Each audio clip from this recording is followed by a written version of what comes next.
luz da noite e dia, a luz do amor de Deus. Se guardares a palavra,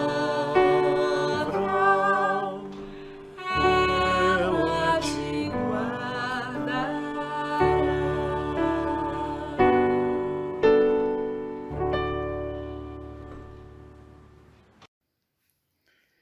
Vinde, ó Deus, em nosso auxílio, socorrei-me sem demora.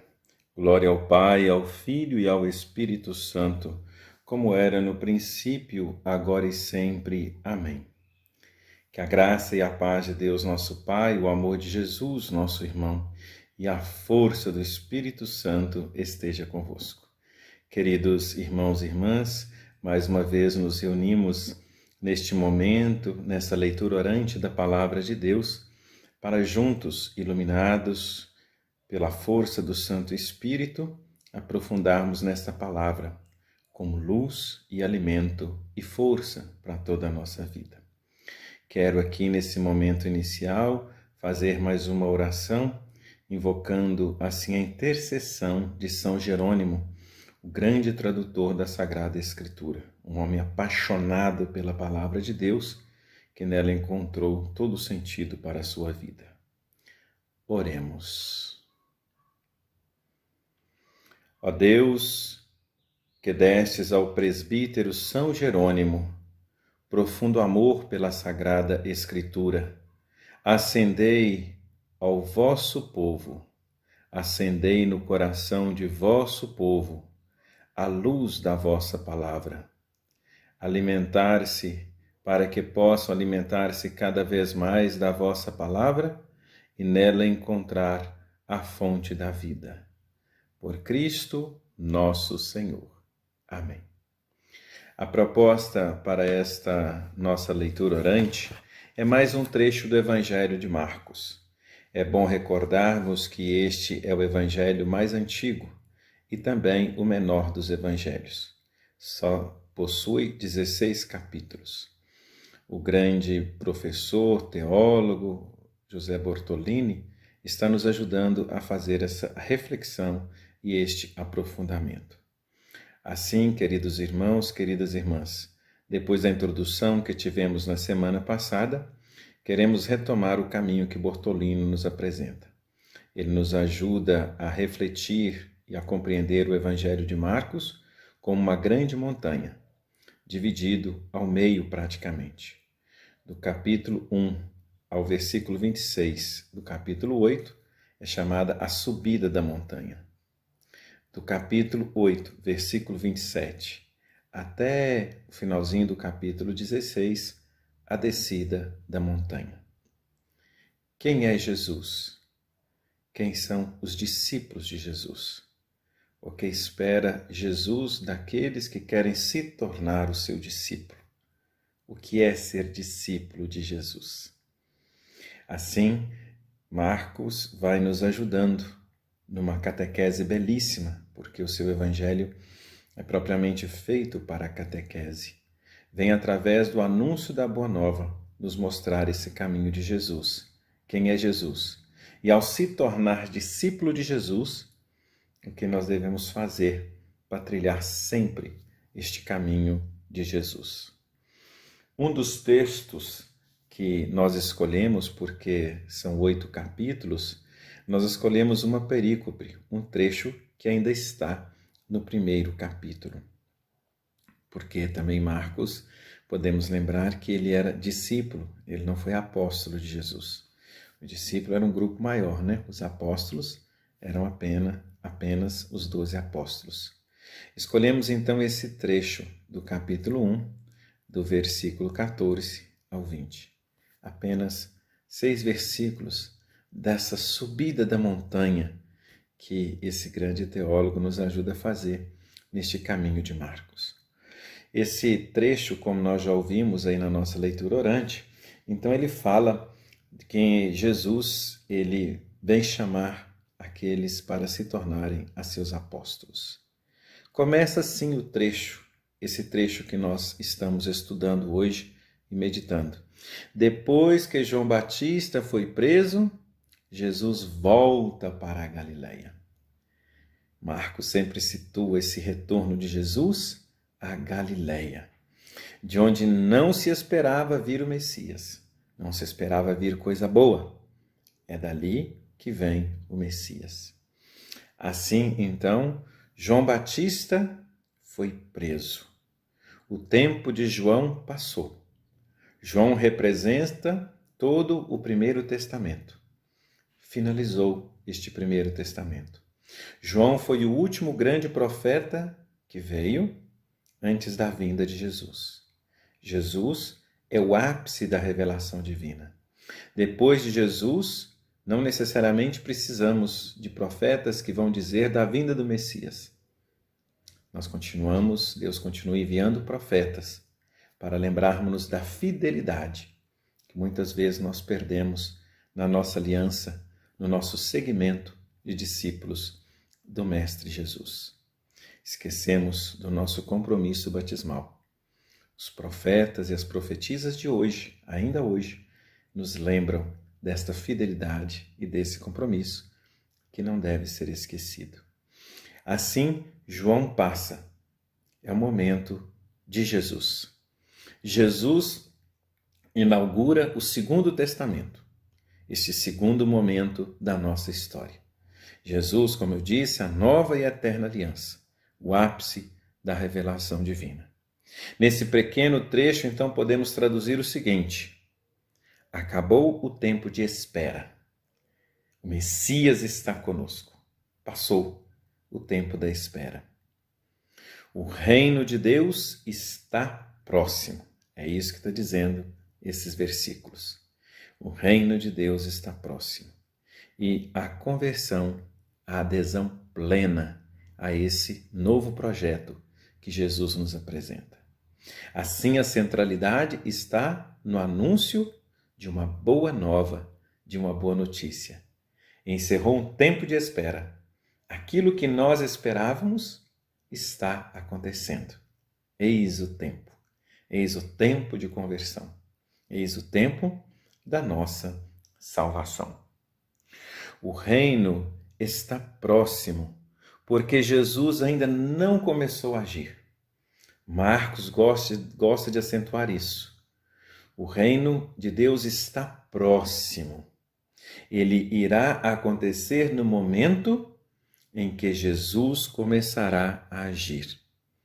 São os atos de Jesus, os gestos de Jesus, que vão então fazer o reino acontecer. Esses dias nós estamos ouvindo uma polêmica de um colega presbítero que, ao celebrar uma Eucaristia, fez uma crítica a uma música muito conhecida de nós, né? Que o reino de Deus está acontecendo no meio de nós. Reinado do povo, vai ser tão bonito se ouvir a canção cantada de novo, no olhar do homem a certeza do irmão. Reinado do povo. O reinado de Jesus é o reinado do povo. Não existe reino sem povo. Não existe reinado de Jesus sem povo. Igreja é povo de Deus em comunhão. Qual é o reinado de Jesus? O reinado de Jesus é o reinado do serviço. Portanto, o reinado de Jesus não é esse reinado de trono, potestades, distante do povo. O reinado de Deus, o reinado de Jesus, é o reinado do povo, onde o povo em comunhão está a serviço do verdadeiro reinado, o reinado de Deus, o reinado da justiça, da paz, da esperança. Não somente um reinado de belos discursos, mas um reinado de atitude. E voltando, prosseguindo, são os gestos no Evangelho de Marcos que mais irão marcar esse caminho de Jesus e que mais irão evidenciar o reinado de Jesus acontecendo. Portanto, é preciso termos atenção na ação de Jesus. São seus gestos que vão fazendo o reino acontecer. Pergunto para você, anote aí, lembrando do Evangelho de Marcos e até dos outros evangelhos. Quais são os gestos de Jesus? Será que a gente pode dizer assim de maneira rápida?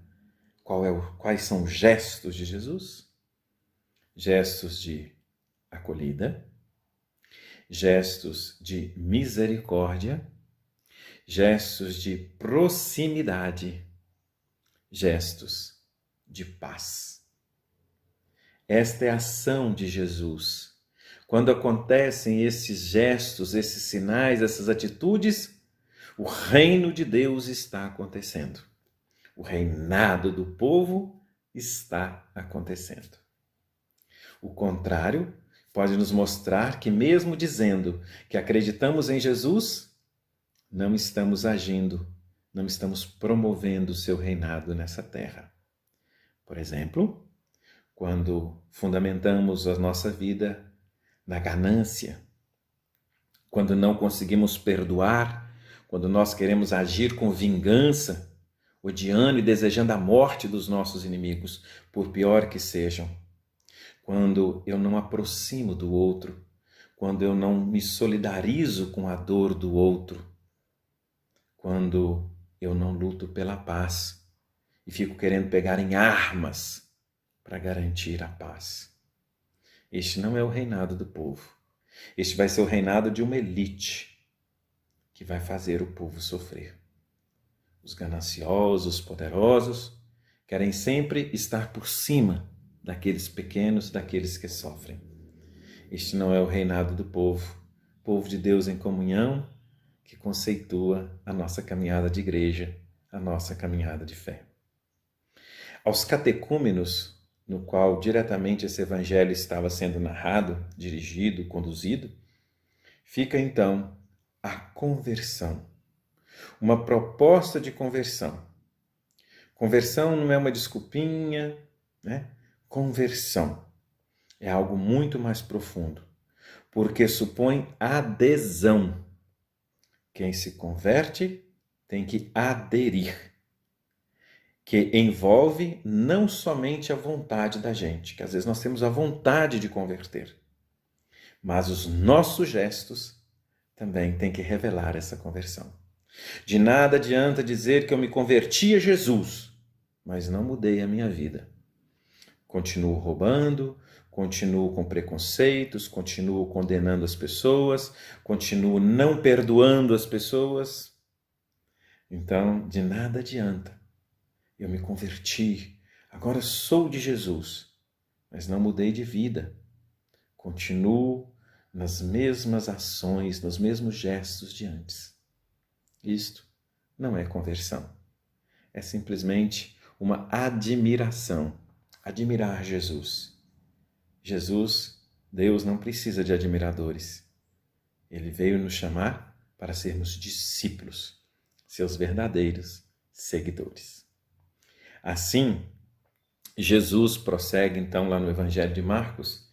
Ele é um galileu que na Galileia vai chamar então homens da Galileia para tornarem os seus apóstolos. Ora, os galileus já não mais tinham esperança naquele tipo de governo. Os galileus estavam esperando a vinda de um Messias, de um novo reinado. Porque a monarquia conduzida pela força de Deus havia sido extinta lá no exílio da Babilônia, 4 séculos antes da vinda de Jesus. Então é na Galileia, de onde não se esperava mais, porque os galileus se opunham a esse estilo de governo que estava tendo. É de onde não se espera que Jesus vai chamar os seus apóstolos. Não foi em Jerusalém, não foi no centro político e religioso, foi lá na periferia, onde Jesus viveu, foi lá que ele viveu, foi na Galileia, né? Jesus da Galileia, em Nazaré da Galileia. Ali então Jesus, ele chama homens comuns. Ele não endossa os preconceitos. Jesus rompe com os preconceitos. Isso é muito mais difícil do que nós imaginamos. Parece até que o preconceito está no DNA da humanidade, né? Ou de alguns que insuflam os outros a serem preconceituosos. Jesus rompe com isso e ele chama pescadores, mas também pecadores. Nesse trecho do Evangelho, ele convida 5 homens: Tiago e João, Simão e André. E Levi, que no Evangelho de Marcos é chamado de Levi, mas é o nosso conhecido Mateus, o cobrador de impostos. O compromisso é mais importante do que a publicidade. Não necessariamente precisam ser homens de boa fama. Não precisam ter publicidade diante do povo. É mais importante que eles tenham e que eles sejam homens autênticos, que assumam as suas fragilidades, homens de compromisso. Eles vão ter a vocação como referência. Eles deixam as redes, Mateus deixa a coletoria de impostos e vai seguir Jesus. Para os catecúmenos, basta esses 5 nomes. Poderia colocar aqui os 12, mas Marcos entendeu que apenas nesses 5 personalidades dá para compreender como é formado o grupo de Jesus. Por isso, ele colocou somente esses 5. Estes 5 que vão abandonar tudo para seguir Jesus. A família deles também, eles rompem com a família, porque eles vão com Jesus pelo caminho evangelizar, anunciar a boa notícia do Evangelho. 5 pontos que podem nos ajudar, esse é um trecho pequeno, eu pensei que esse vídeo ficaria um pouco mais longo, mas creio que não. Mas também aqui são apenas algumas pistas para nos favorecer a leitura do Evangelho de Marcos. E quem sabe depois nós podemos prosseguir com este caminho. E também você pode, se ficar dúvidas, enviar perguntas para nós, que no próximo encontro este pobre servo tentará responder também. Então, nós podemos aqui como que uma síntese. A iniciativa no chamamento para sermos discípulos de Jesus, que Marcos foi discípulo, mas aqui Jesus chama os apóstolos e discípulos para chamar os seus seguidores, para fazer parte do seu grupo, vamos dizer assim. Todos nós sentimos chamados a sermos cristãos por vocação. Por mais que os nossos pais assumiram lá o nosso batismo, nós nos sentimos chamados e confirmados nesta vocação. Devemos ter no nosso coração que é o que o Evangelho de Marcos quer passar para nós, catecúmenos. A iniciativa é de Jesus. É Jesus quem chama. Não sou eu que me ofereço. A iniciativa é de Deus. Jesus nos chama. As pessoas que Jesus chama, olhando aqui para os seus discípulos, não são pessoas que fazem coisas extraordinárias na sociedade. Não. São pescadores, homens do povo, né, que dependiam do peixe, da pesca para poder viver, e um cobrador de impostos, aqui no caso Mateus, que cobrava impostos dos seus irmãos judeus para pagar para o imperador romano. Um pecador público, né? Porque também entre o que ele cobrava mais dos seus irmãos e o que ele pagava de menos para os romanos, ele ficava com uma parte muito grande para si. Então, um homem de muita fragilidade, um ganancioso, corrupto, podemos dizer assim, e fazer parte do grupo de Jesus. Se converteu a partir do chamado de Jesus. Jesus precisa voltar e passar por alguns lugares do nosso país para ver se alguns corruptos mudam de caminho, né, meus irmãos e minhas irmãs? Não entraremos em maiores detalhes, mas nós sabemos bem quem são.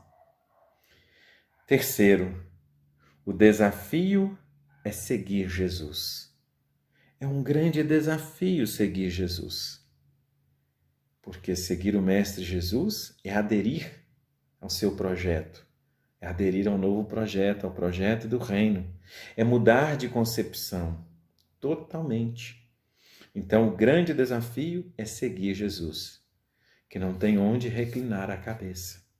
Imagina seguir alguém que não nos oferece nenhuma estrutura, mas oferece somente como herança lá no fim a vida eterna. Quarto ponto, a promessa que Jesus faz, ela é muito vaga. Vocês se tornarão pescadores de homens. O que diz isso para eles naquele momento? O que é tornar-se pescadores de homens? Então, tem que ter confiança. Eles confiam em Jesus. Então, para seguir Jesus, é preciso ter confiança. Vamos lembrar? Primeiro, o convite é de Jesus. Jesus chama a todos, não faz acepção de pessoas, não escolhe doutos, grandes sábios, escolhe pessoas independente de qualquer situação que ela esteja. Depois, o desafio de seguir. E agora, uma promessa vaga que necessita da nossa confiança. E por fim, a resposta é imediata. Não tem como ficar esperando muito. Eles largam tudo. Mateus larga ali a coletoria de impostos, larga ali a sua banca. Os pescadores largam ali suas redes, deixam ali suas famílias e vão seguir Jesus. É imediato este seguimento de Jesus. Não tem como ficar deixando para depois. A vida é breve, o tempo passa e assim a gente não pode deixar as coisas passando.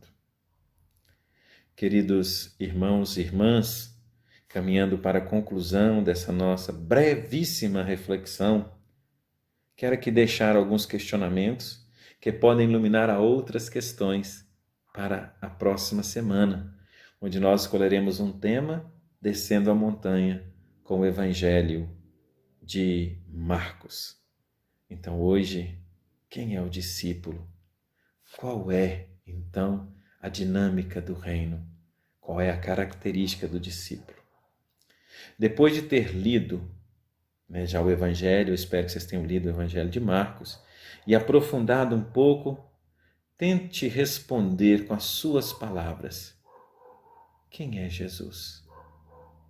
Quem é Jesus a quem nós queremos seguir? Quem é Jesus que traz essa boa notícia do reino?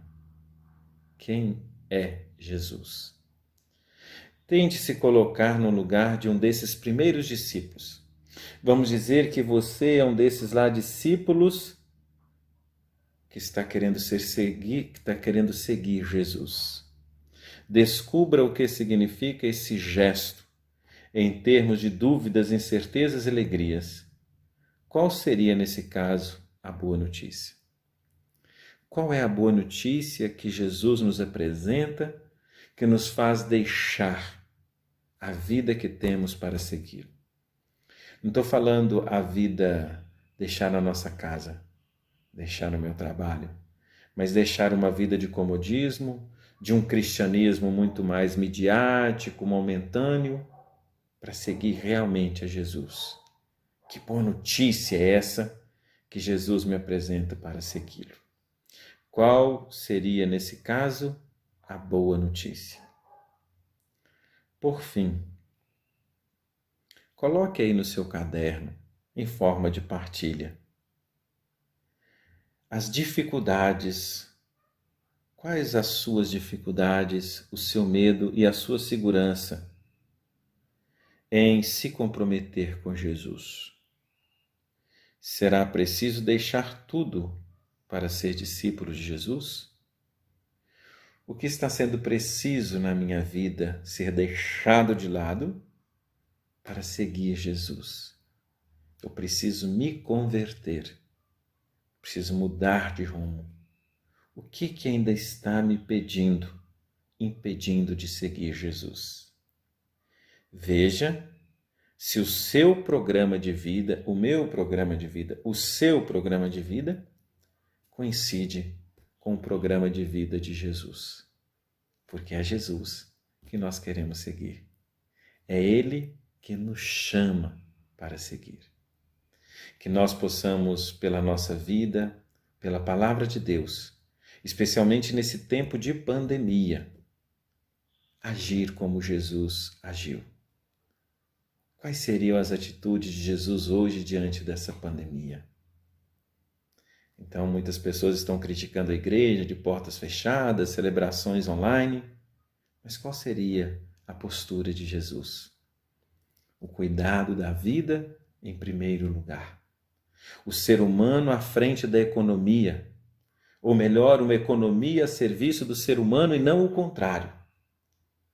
Qual o projeto de Jesus que nós queremos seguir?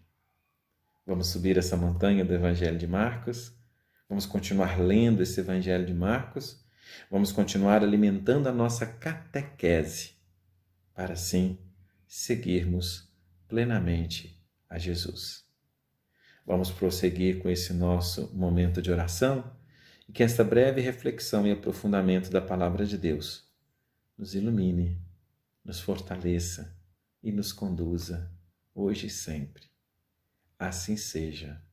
Amém. Leitura do Evangelho de Jesus Cristo segundo São Marcos. Depois que João foi preso, Jesus veio para a Galileia proclamando a boa nova de Deus. Completou-se o tempo e o reino de Deus está próximo. Convertei-vos e crede na boa nova. Caminhando à beira do mar da Galileia, Jesus viu Simão e o irmão deste, André, lançando as redes ao mar, pois eram pescadores. Então disse-lhes: segui-me e eu farei de vós pescadores de homens. E eles imediatamente deixaram as redes e o seguiram. Prosseguindo um pouco adiante, viu também Tiago, filho de Zebedeu, e seu irmão João, consertando as redes no barco. Imediatamente Jesus os chamou, e eles, deixando o pai Zebedeu no barco com os empregados, puseram-se a seguir Jesus. Palavra da salvação. Glória a vós, Senhor. O contexto desse evangelho que a gente leu, né, Marcos, capítulo 1, versículos de 14 a 20, é o início da pregação de Jesus Cristo, né, que acontece logo depois da prisão de João Batista. Então, na semana passada a gente viu João Batista anunciando, né, Jesus que viria depois, e nessa semana a gente está falando do início da pregação de Jesus, e Jesus, depois dessa prisão de João, ele vem para essa região da Galileia, que é onde João pregava, e é uma região predominantemente de gentios, né? Então Jesus vem pregar com o mesmo discurso de João, né? Convertei-vos e crede na boa nova, né?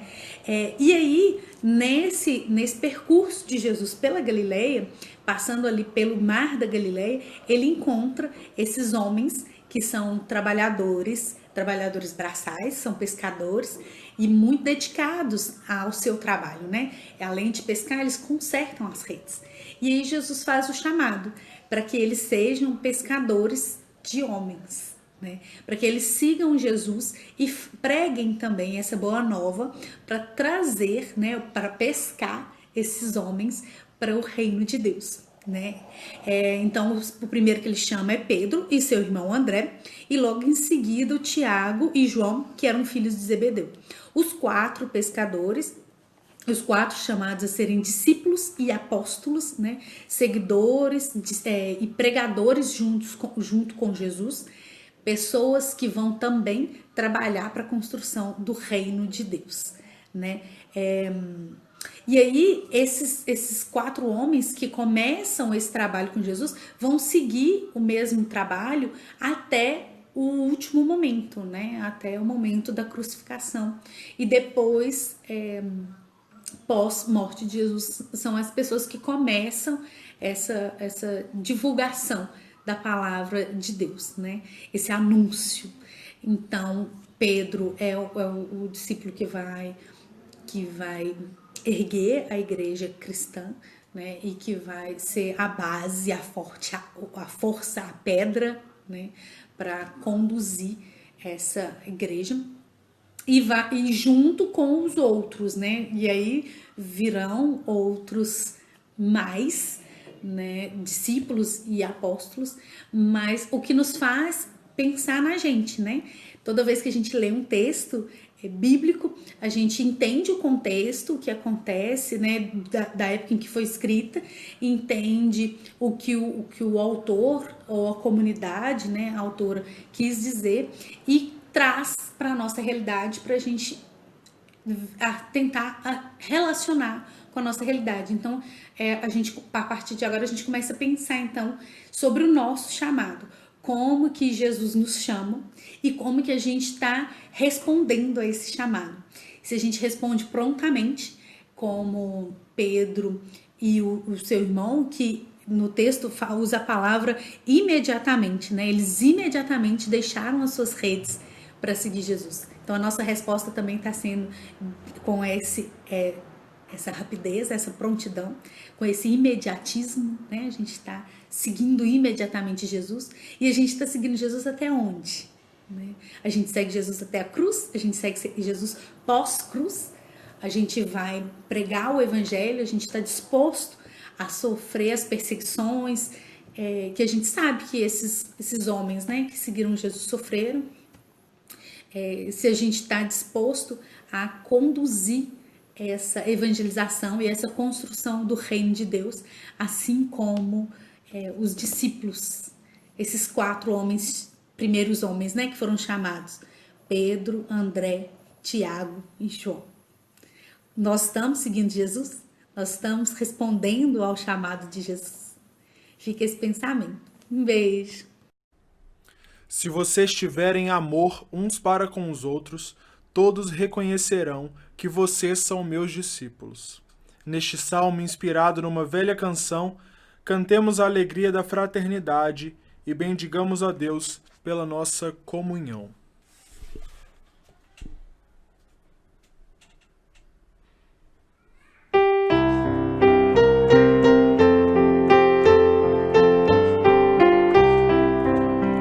Oi, que prazer, que alegria, o nosso encontro de irmãos.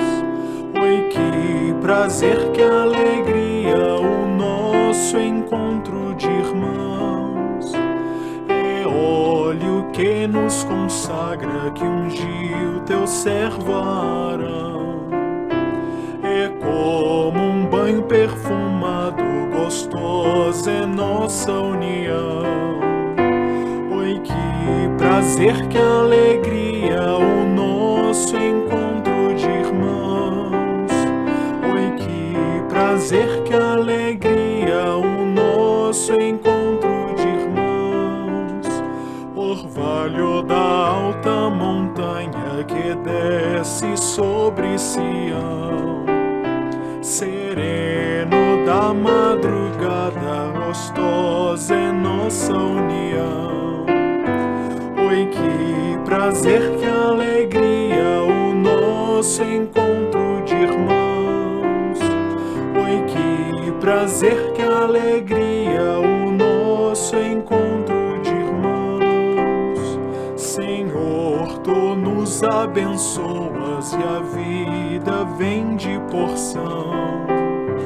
É vida que dura pra sempre, gostosa é nossa união. Ó Deus de todas as crenças, a glória e a louvação. No amor da Santa Trindade, gostosa é nossa união.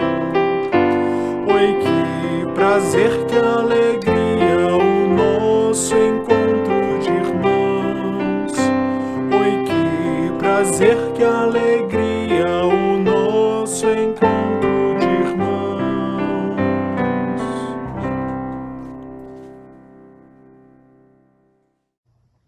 Oremos. Concedei-nos, Pai Todo-Poderoso, que celebrando a festa de São Boaventura, aproveitemos seus preclamos ensinamentos e imitemos sua ardente caridade. Por nosso Senhor Jesus Cristo, vosso Filho, na unidade do Espírito Santo. Amém. Como o velho Simeão, figura de todos os que esperam a realização das promessas de Deus, cantemos nossa certeza de recebermos dele, cada dia, sua paz e salvação.